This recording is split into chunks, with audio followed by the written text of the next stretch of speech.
A retired Assistant Inspector General of Police, Nuhu Ribadu, has officially taken over from Major General Babagana Mongunu, retired, as Nigeria's National Security Advisor. At a brief event in Abuja on Monday, Ribadu promised to live up to the expectations of Nigerians and secure the country from all forms of insecurity, such as terrorism, banditry, kidnapping, amongst others. Ribadu was a pioneer chairman of the Economic and Financial Crimes Commission, EFCC, and he was previously appointed Special Advisor on Security to President Bola Tinubu on June 15. Now, that's June 15, 2023. However, 4 days later, in an unprecedented shakeup of the country's security architecture, the president retired Mongunu as NSA and then elevated Ribadu as a replacement.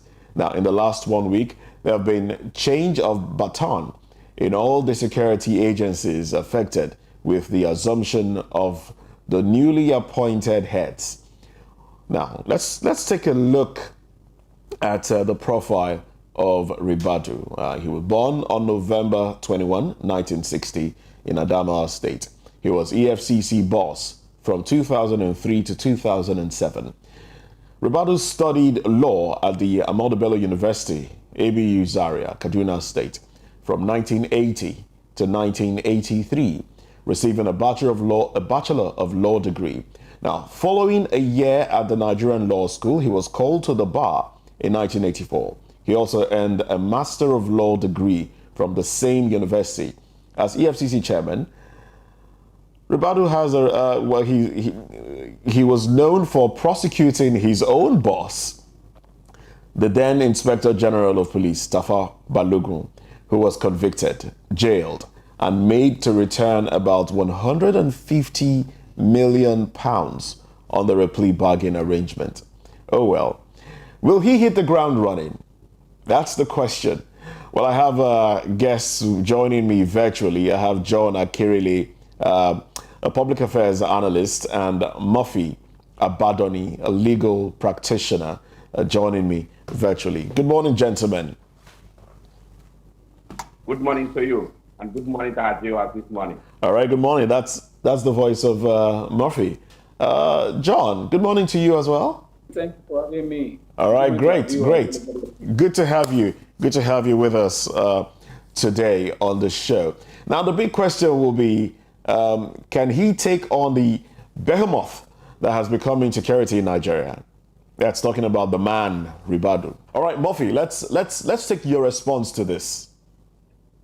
Can you please rephrase your question, please? Now, the big question will now be, can Nuhu Ribadu take on insecurity as it is right now in Nigeria? The behemoth that has become insecurity in Nigeria, can he take it on?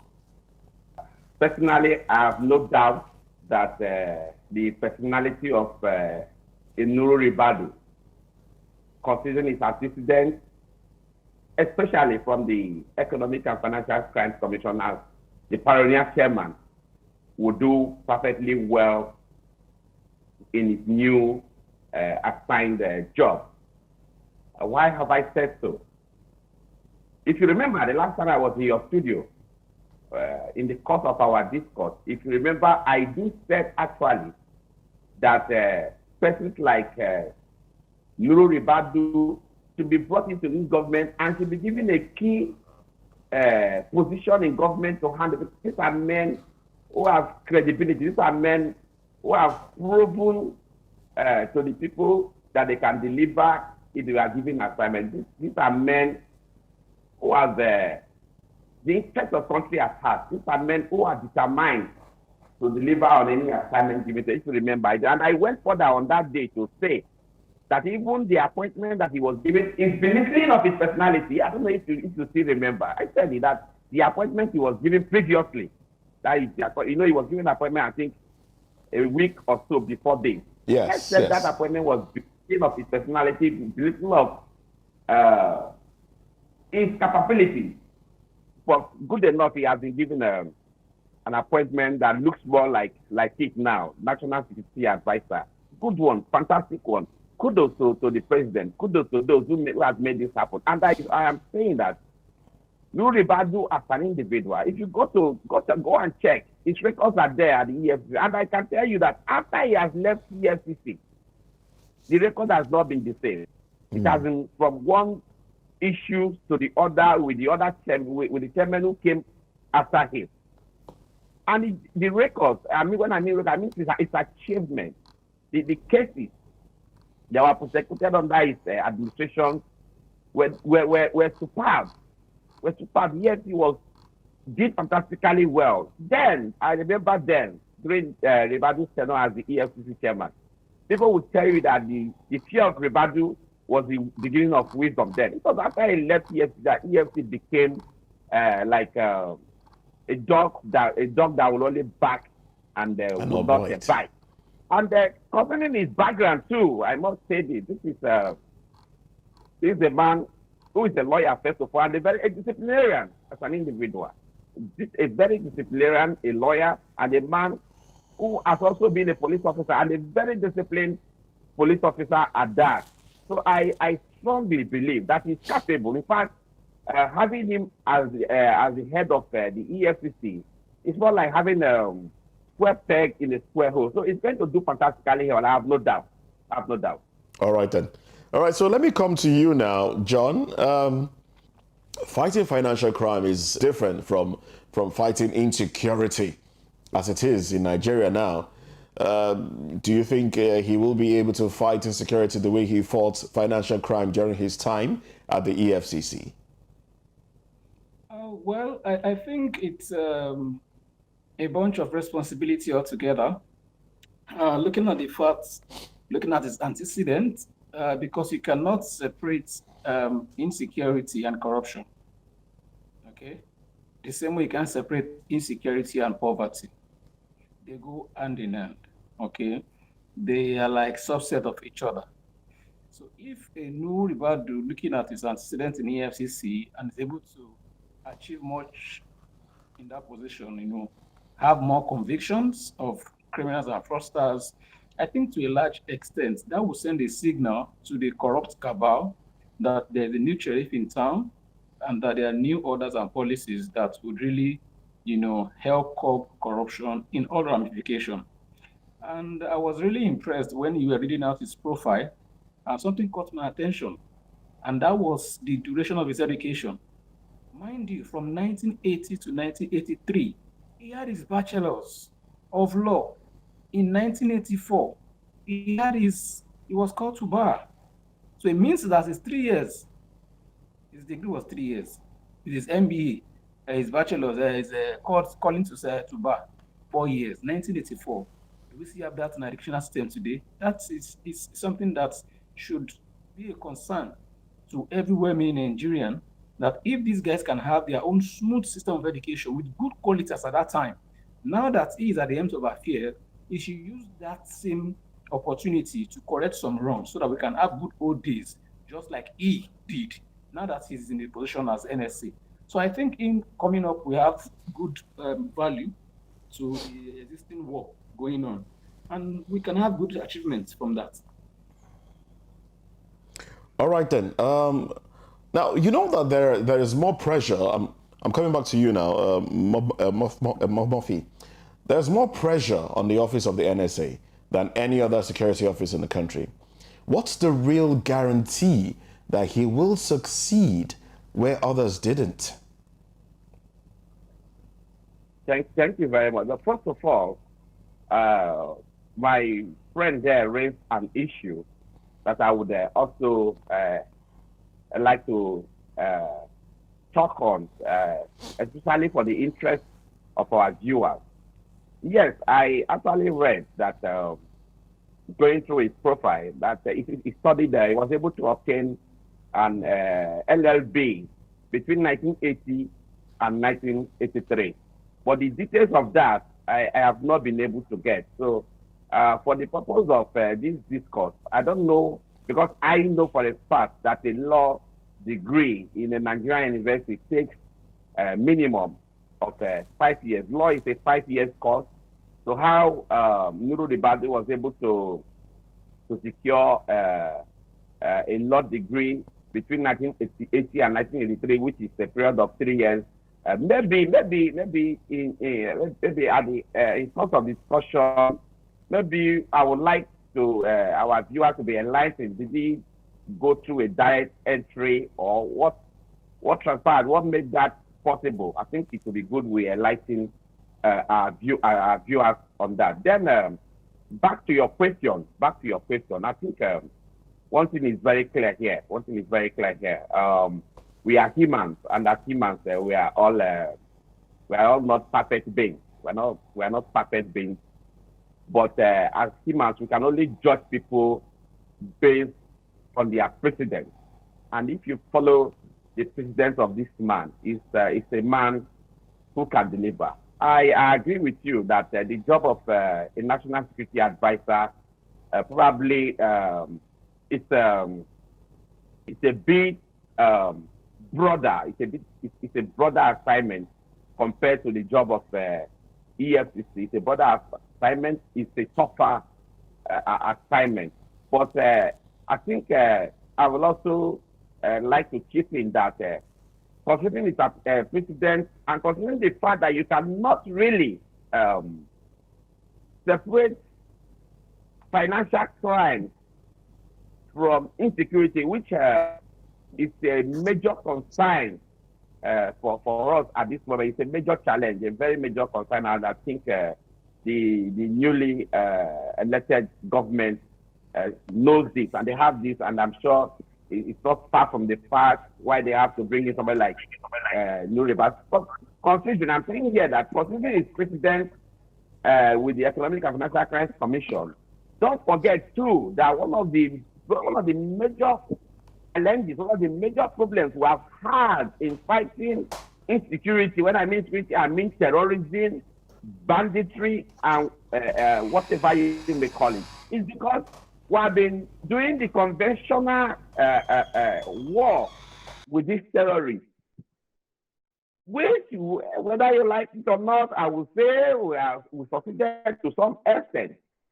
But at the same time, we have not really succeeded in the fight against the sponsors of these terrorists. Because you can't take away the fact that these guys are sponsored by some persons and some strong organizations somewhere. So with somebody like Nuhu Ribadu, I believe very strongly that we will be able, apart from fighting insecurity the conventional way, I believe that we will be able to also trace, because he has a record already in the fight against financial crime. I believe that we will be able to make some success in tracing the sources of the funding of these terrorist groups. And that, to a large extent, will take us forward. Thank you.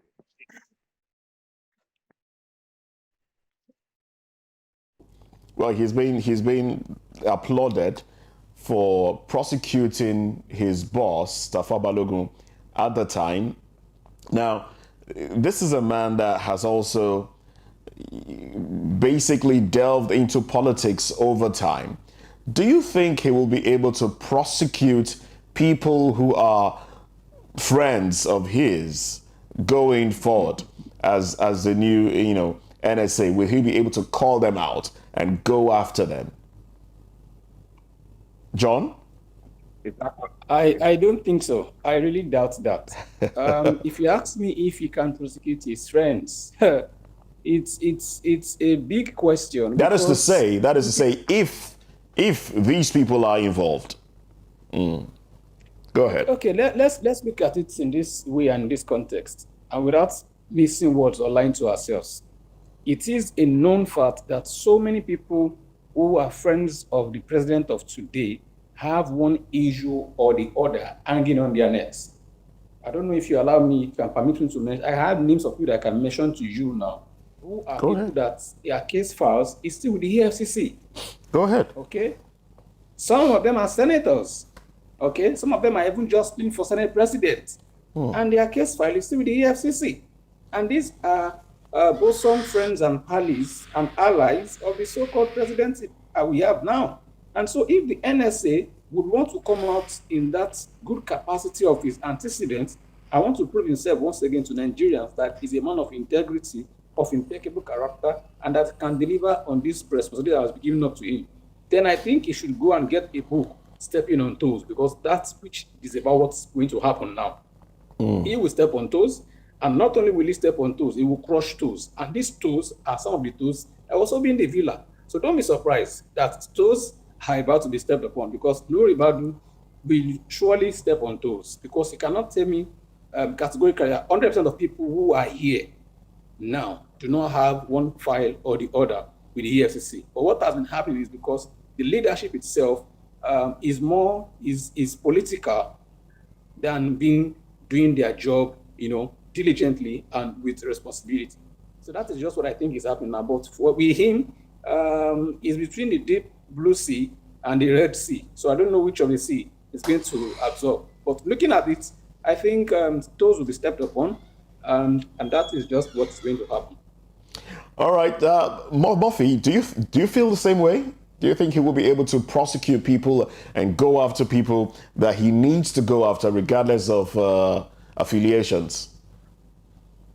Absolutely no. I disagree completely with the gentleman there. I disagree totally. First of all, like I said, you don't judge people by what you think about them. It is better you judge people by their precedent, by what they have done before. Like, I'm a realist, and I'm proud to say this anyway. I'm a very realistic kind of person. This is a man. You see, it's not as if I'm trying to sing praises of individuals here. But in many forums, I keep mentioning this. You see people like Nuhu Ribadu, you see El-Rufai of Kaduna State. El-Rufai was the minister of the FCC. We saw what he did there. We saw what he did. We saw how he diligently and ruthlessly performed his duties without fear of favor. So you can judge such a man with such president. Nuhu Ribadu, just like the reference you have made here, he is a man who also dealt with his own boss.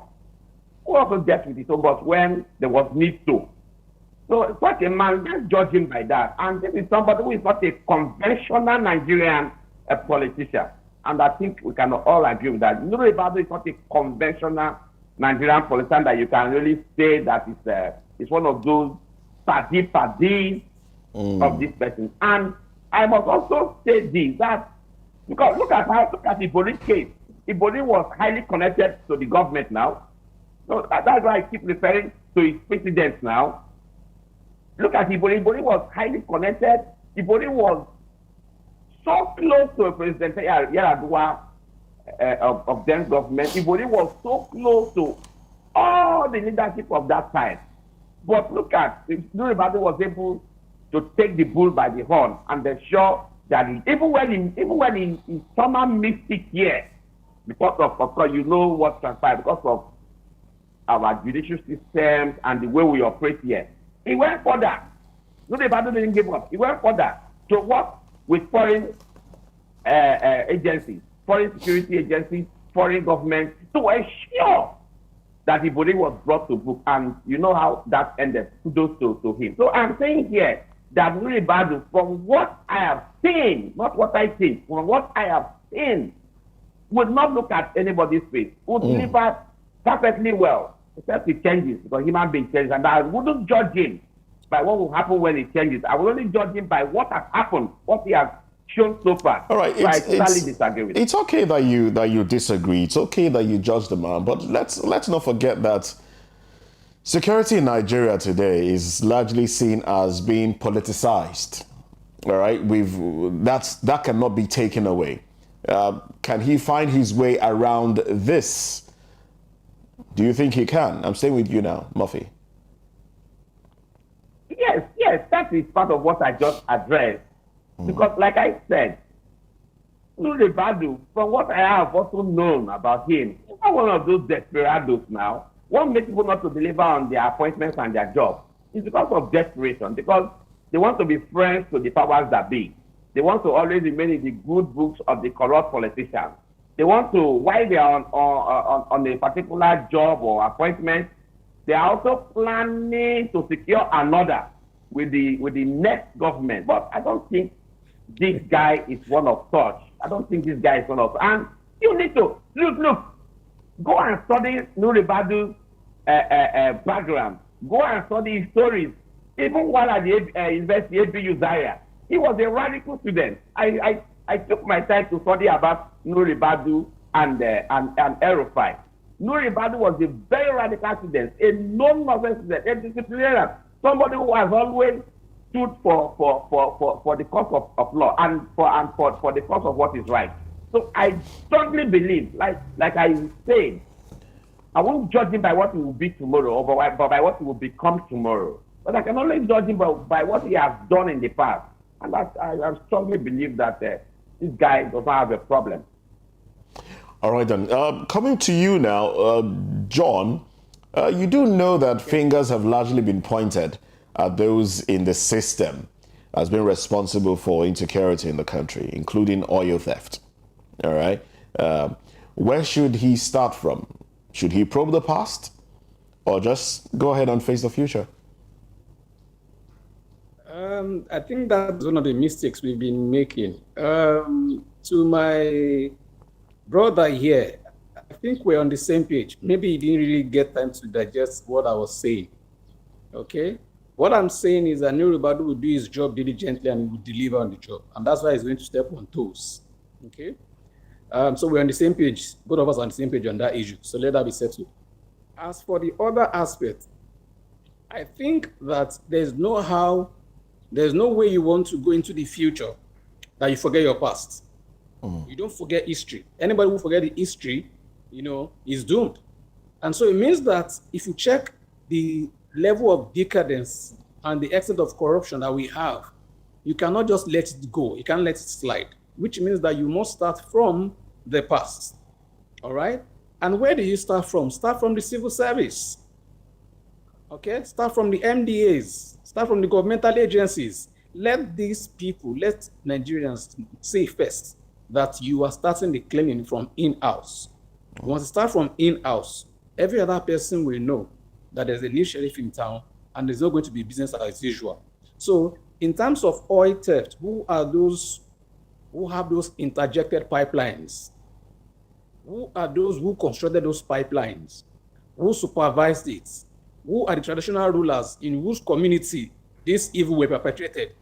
Who are the collaborators, both indigenous collaborators and government officials? Who are those people that are involved? When you start unraveling all of these things, that is just the right way to put the country on the right path.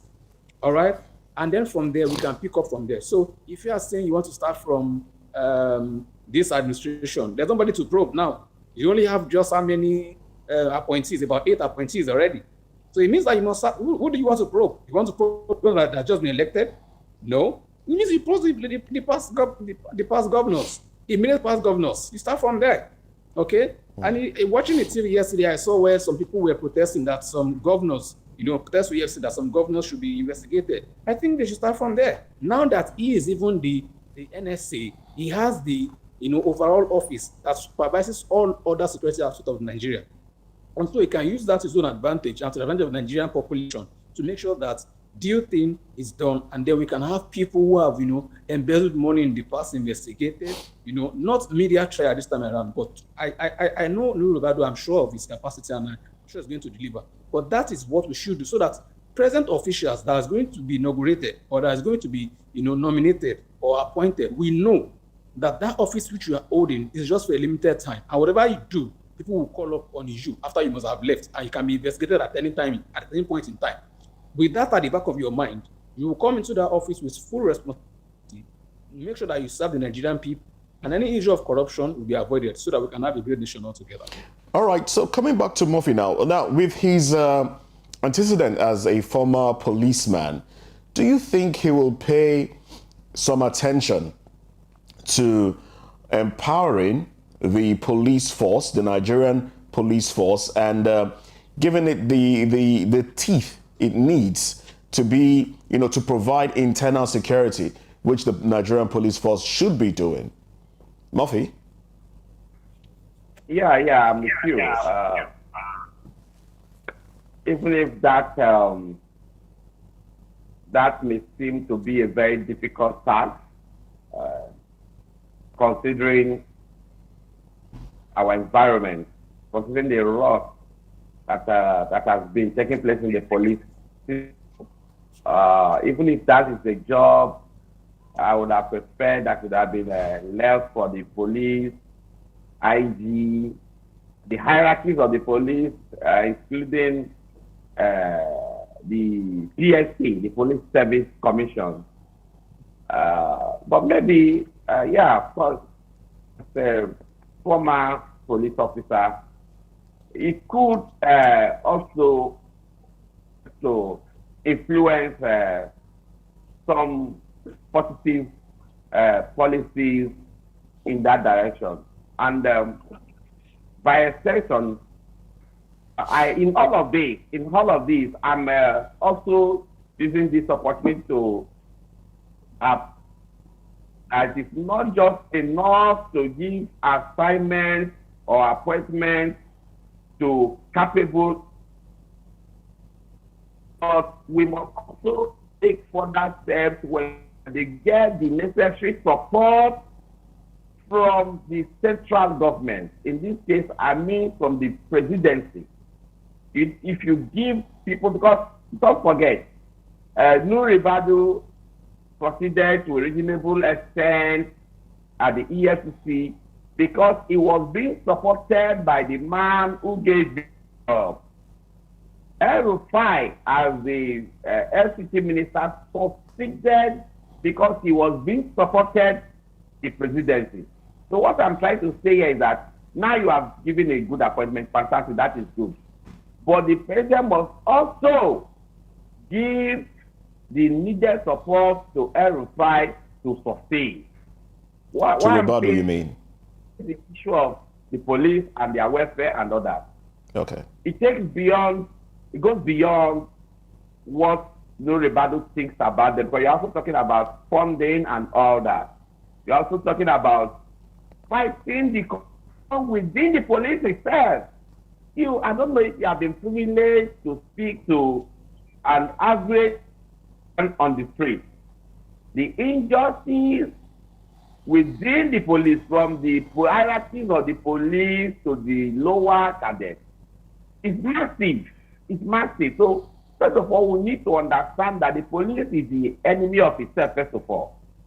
That there is not enough funding is agreed. That is an established fact. And this goes beyond the police. Each time I talk about the police and their welfare, I also like to extend this as civil servants, like teachers, just name it.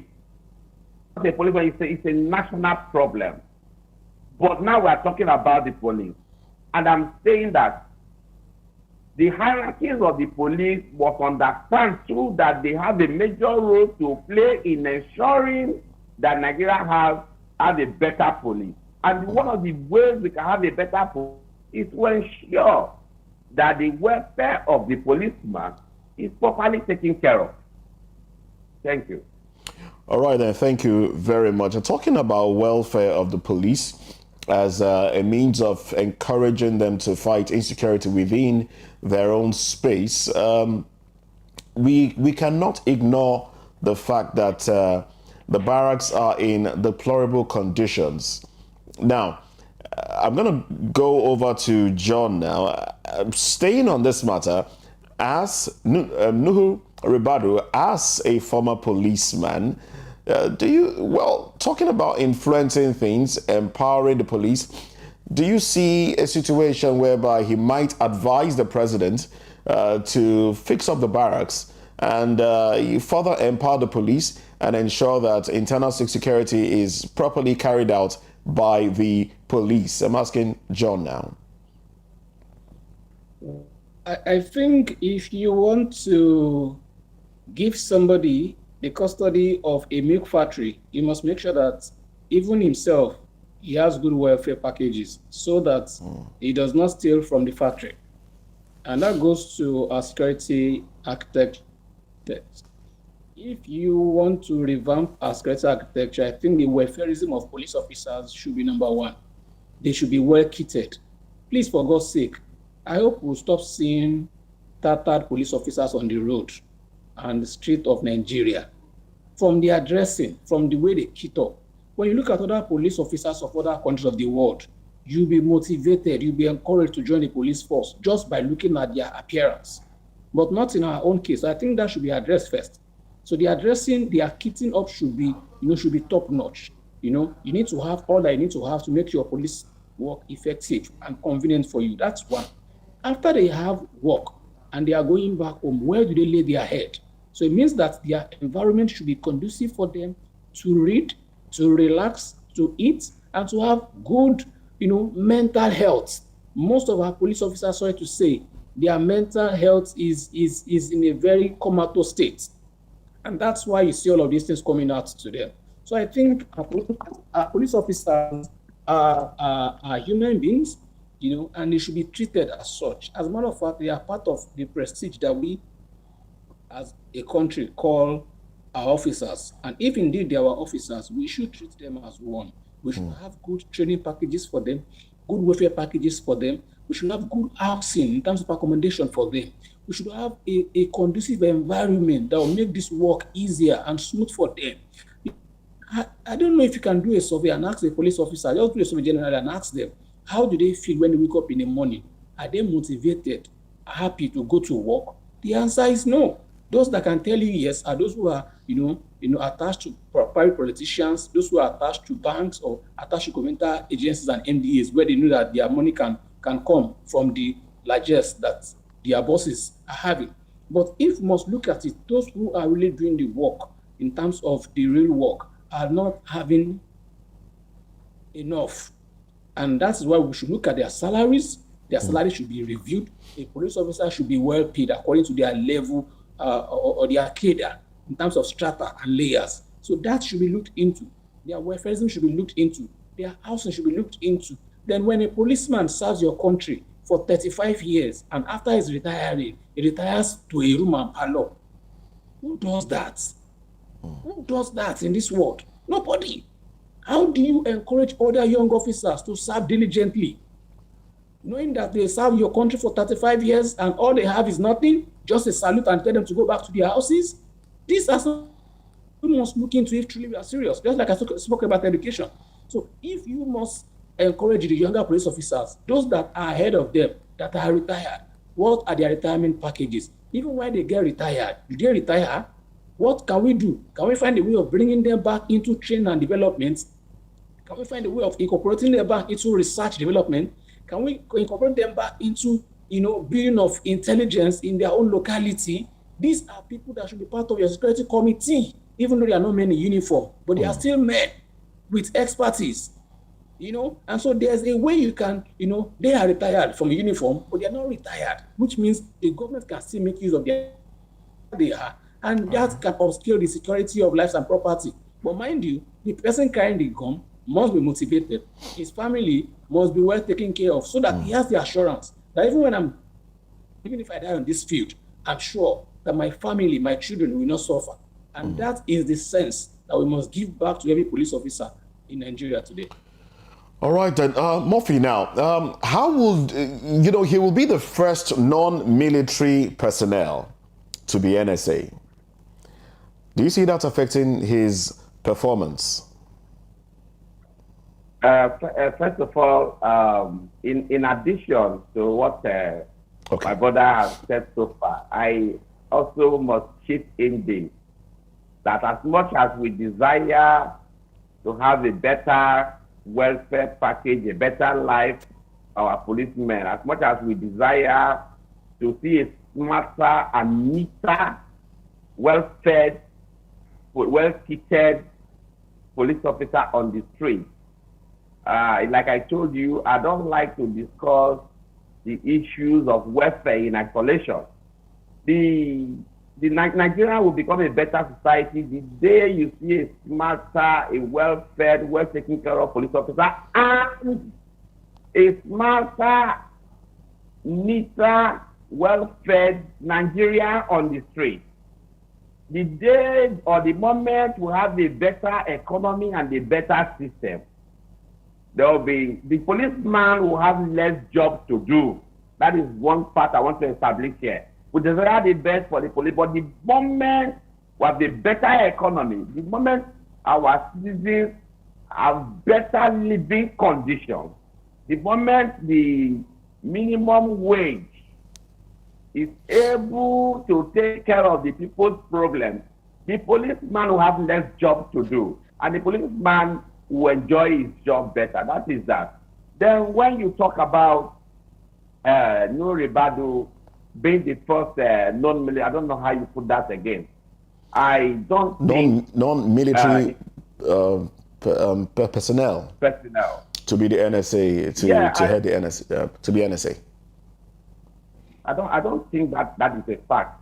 I don't think that is a fact. In the past, non-military personnel have been appointed to head that office in the past. No, he is the first, actually. He is the first, actually. In so many places. He is the first. In so many places of the world. I'm coming. Okay, go ahead. Even in several places of the world, the office of the National Security Advisor is not restricted to the military men, being it America, being it anywhere. Since there are countries that have appointed non-military men to the office of the National Security Advisor, and even by law, I don't think there is a law that solely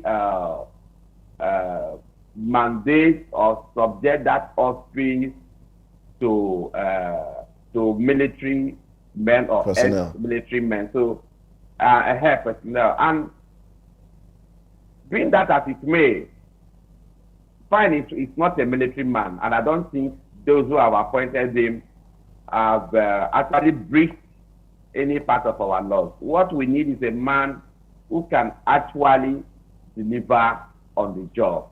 What we need is a man who has, like I said, I've said earlier, somebody has a background in these things.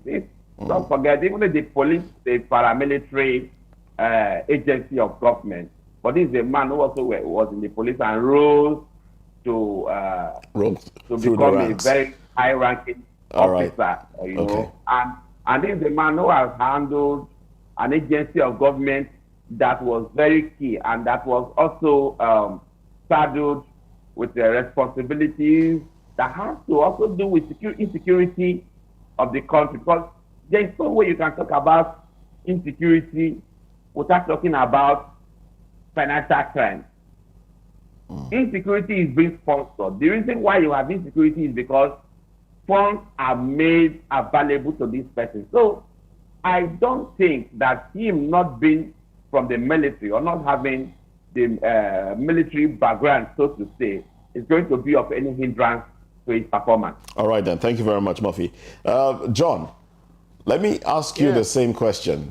Are you with me? I'm with you. Okay. You know, Murphy is a lawyer, so he will address everything from the point of view of the law. Now, nobody is saying that a law has been broken here, but I'm going to ask you the same question.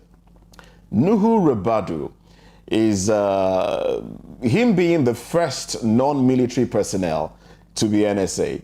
Do you think that will affect his performance? Do you think there will be that regard, especially coming from the core military personnel? What do you think? I think there will be the regard. Why? Because it's not the personality now, it's office. Okay? It's just like saying the office of the president. Irrespective of, even if he's a toddler, that is the president. As far as the office of the president, there's going to be regard for that office. So, all right. There has been other NSAs apart from Nuhu Ribadu. We have Babagana Mungunu, that's just immediate past NSA. Is now just like every other citizen, you know, but the office of the NS still exists. So the power is in the office, not in the person. So I don't believe that any military top officials will see a memo from the NSA office. All right, now before we round up, as we try to round up, I'm going to stay with you, John. now that he has taken, the baton and has assumed office, what should be the first things that he will do? I think the first thing he should do is to set up his team and give that standing order that over 200 million Nigerian people are trusting them to help correct the wrongs, and to bring back succor to those who have fled their farmlands, to bring back joy to those who have lost their businesses due to insecurity, to bring hope to those who have been victims of kidnapping, and to tell them that the issue of farmers' elders clash will be a thing of the past, looking at their own intervention as the National Security Advisor, and as that they are going to do all things to make sure that when security is good and is top-notch, the people would, rejoice, and the economy will bounce back, because there's nobody that can go to the farmland when he or she knows that is going to be kidnapped or even murdered on the farmland, and then we have blood instead of manure going to the ground. So when people have these assurances, you are sure that in terms of economic growth, we'll cut so much of it, and then people can be safe and everybody can be happy. Then is that which we can say, truly, NSA, we have a new sheriff in town, Nigerians are feeling the new breath, and then Nigeria is getting back to the way it used to be. All right, thank you very much, John. Murphy, let me ask you the same question, basically. What do you share the same view? Are those the things you think he should do first? Or do you have a different list of things you would like the new NSA to do as he hits the ground running? Yeah. I think my brother has spoken so well on that. Like I said, though the job of insecurity is beyond the office of the NSA alone. Why do I say so? For instance, in the last administration, there were issues of persons that were arrested and they were in prison, not in prison, that were arrested and were kept in different, what do you call it now, in different prisons waiting trial, but most of them were never tried. Then along the line, there was a prison break, and we were told that some of these persons were got escaped. That is one. Then along the line, we're not sure how the government handled the issue of those that were in custody, those that were to be rehabilitated, the criteria, the criteria at which some of them were qualified to go for rehabilitation. These are all of the issues to be looked at. And the process of prosecuting these persons, then the judiciary must also lift their game. It's not enough that National Security Advisor does a good job. Some of these criminals are caught and probably apprehended. They are kept, because don't forget, the law says they are innocent until proven guilty. So no matter how bad the situation may appear, they still have to be tried. Those are some of the challenges of a democratic system, Those are some of the challenges of a democratic system, and you can't change it. No matter how terrible, no matter how deadly an alleged criminal is, it's still an alleged criminal until he's taken to court, until he's properly tried. And it must also be given a fair hearing until he's tried and sentenced. It's not a criminal. So it's a whole lot of issues. It's a whole lot of issues that goes beyond the office of Ribadu. And like I keep saying, I must not also conclude without repeating this, that the president who has done noble by appointing Nuhu Ribadu must go further to give him the necessary support. Like my friend alleged earlier, that some of these persons are friends of politicians. Some of these corrupt entities are friends of that. No doubt about that. No doubt about that. In any society, those highly corrupt persons are usually not ordinary persons. They are usually all over the world. They are usually people who are connected to the powers that be. But all we need to do, actually, if we must fight to succeed, is to just abide by the rule of law. There was one thing the former administration, the immediate past administration did, the administration of President Muhammad Buhari did. Buhari as an individual, even if he didn't manage some of those it's a style of administration that would have yielded positive results. He mismanaged them and they ended up not yielding the desired result. It's one man who never interfered. Okay. You can't take that away from him. It's one man who never interfered. But where he missed it was his inability to now monitor those who handle the operations of his government. He was one of that man who gives appointment and goes to sleep. And that really works against him. But that you are arrested and you can boast that you can go to President Muhammad Buhari and get favor. That was a no-no. That was a no-no. So I would like subsequent administration, especially the current, to try to take a clue from that. Now you are giving Nuhu Ribadu a job. Give him the required support. All right then. Let him go ahead to arrest even your mother or even your wife or whoever. All right. With that we can surely move on. All right then. Thank you very much, Murphy Badoni, legal practitioner. I must say a very big thank you to you for staying with us on the program. John Akirile, I thank you as well. John is a public affairs analyst, but I'm going to keep you. I'm going to keep you for the next topic, John. So I hope you don't mind staying a little bit longer with us on the show. No problem.